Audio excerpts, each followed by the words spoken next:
couple more questions for us, yeah?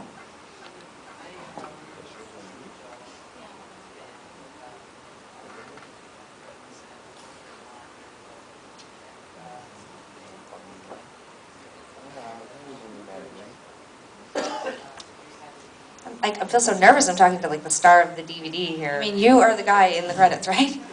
Yeah. This is the guy who said that he didn't know if we'd let someone from Texas come. Here he is. A great ambassador for the state. Adorable.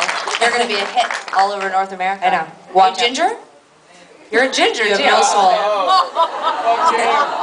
Okay, continue.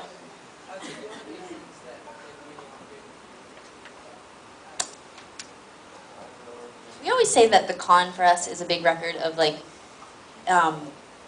for whatever reason, there's almost like a, I don't know, it's like, with the other records, I can sort of let go of a lot of the things that were happening during the time when I was writing them, or I can listen to them and there's a little bit of a distance between it now, or I don't feel like the same emotion. There's, for some reason, whenever the Con comes on, it's so specific, it's still very like, vivid to me. Like I hear certain parts of certain songs and I can remember being like with Chris Walla in the basement or whatever. Like it was a very like vivid experience, and it was very intense, and it was probably the record that took us the longest to make.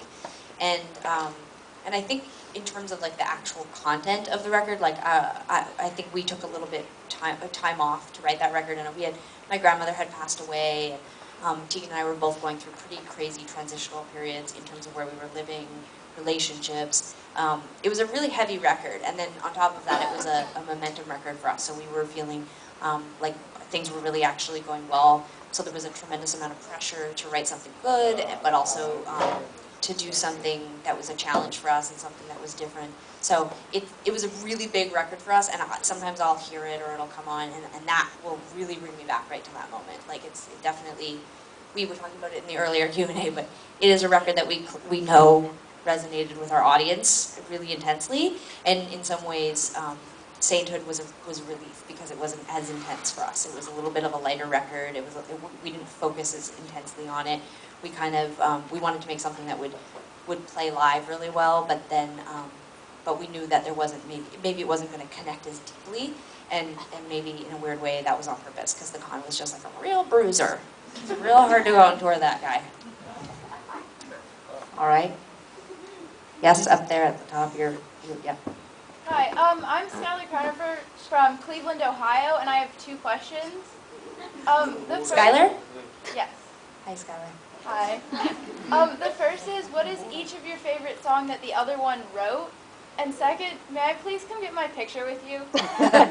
Skylar, unfortunately, Sarah's a vampire, so she won't appear in the photo. We can answer your question, but I do feel like it would be unfair to give you a photo and then not offer that to almost everyone in this room. And unfortunately, my mom's been bugging us all night for a photo. I'm also afraid the people from the Alamo House would stab us, and they would be mad at us for making them stay too late. So I'm not sure that we can give you cannot necessarily give you the photo, but we can definitely answer your question, which Tegan is going to do right now.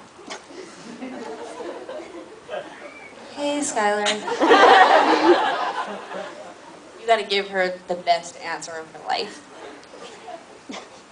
Your favorite song of mine. Go ahead. Go ahead. I was like, what was the question? I feel so sad. Deep inside. Okay. Skylar, first I would like to ask you what your favorite Tegan and Sara song is. I know. That's your favorite Tegan and Sara song? Yeah. Okay. My favorite song that Sara has ever written is You Haven't Heard It Yet. It's true. A lot of the new stuff, some of the new stuff she's written is okay, so I like that. No, there was a song, and I can't remember if it came out as a B-side or not, but I loved a song called Miami Still that Sara demoed for the Con, but I guess by the lack of response, it did not come out as a B-side. I also really... Real popular in Miami, but not. I know. People in Florida love it. It's a good one. And then I also really love a song called Love Type Thing. And I also love another song that Sara wrote called Take the Blame.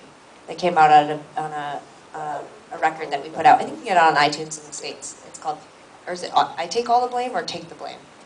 I don't fucking know. Anyway, it's a great song. And those were all sort of written in the So Jealous kind of the Con Air